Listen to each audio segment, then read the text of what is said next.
What are your thoughts if you stay at 140 and potentially fighting Ryan Garcia? I think that's a possibility. That's a mega fight.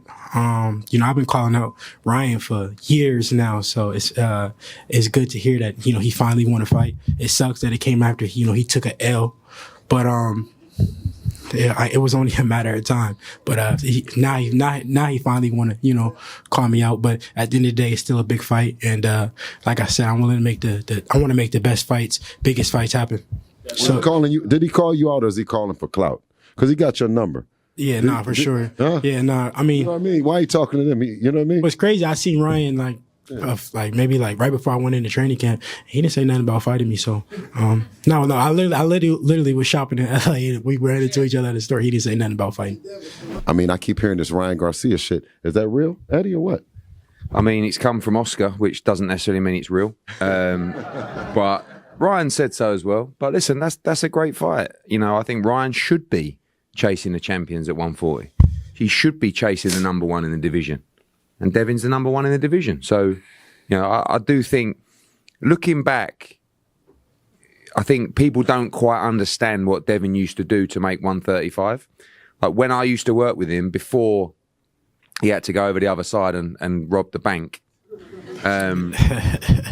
he was done at 135, and he went on to have 3 more fights at 135. 2 of them was traveling to the other side of the world to make weight, which I think is an incredible achievement. And he's right.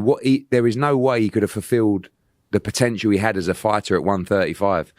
And I think for years and years, like we chased the Ryan Garcia fight. No one wanted to fight Devin Haney. And everyone uses the excuse. When you've got a really good fighter, everyone uses the excuse, oh, they just don't sell. It's not a big enough fight. No one knows who he is. But he's actually gone to Australia, become undisputed, come back. You know, those fights that he had, beat Lomachenko. Now he's sold out in a city that hasn't had boxing for 2 decades. Who else can do that in boxing? Eddie, you remember when you told me, you said, it was me and you said, I just think he might be too good, mate.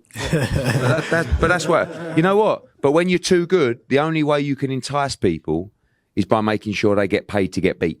Yeah. Right? Yeah. So that's what happens. So now people are seeing the draw, people are seeing the size of Devin Haney, maybe even Ryan Garcia, and going, you know what? That's a big fight. So if I get beat, I get paid. Does every fighter that he fight get their biggest payday? Yep. So you see, and we have a strong team like Matchroom and Eddie behind us in the zone. So you see every fighter gets their biggest payday, but then there's not the line around the corner. Devin is truly the best fighter on the planet, and I'm so happy. It's a funny thing too. Is a funny story. You know, I got a message from Oscar yesterday, Oscar De La Hoya, and I was surprised. He wished me luck. He said, he said, good luck, you know, do your thing. And I scrolled up. I looked at the message before, and the message said, I told him to fuck off. So it was funny, but I told him, you know, thank you, you know, him being a legend and him wishing me luck in this fight. Tank don't want to fight because if he really wanted to fight, then he would be trying to build up the fight instead of trying to knock it down, or, you know, try to, you know, say, oh, I'm only selling because of this or because of that. If he really wanted to fight me, he would, you know, be making it that, you know, it's a big fight and, you know, it's the best fight for boxing. But, you know, he only talked down on the fight. But like I said many times, they say everything but let's fight. Nobody has outdid Devin, you know, in terms of Tank's dance partners.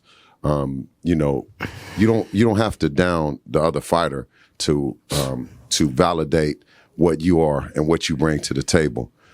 Tank and his team have consistently lied to the people. They've created this narrative that because you make money or because you charge the people some astronomical money for a fight, that you know that the guy is going to lose because obviously what is it when the betting line doesn't even reflect as much money as that the guy is charging. So the message to all the fans: stop letting Tank and his team piss on your head and tell you it's rain with these fights, these insignificant fights. You know what I mean? They're saying it's for the culture.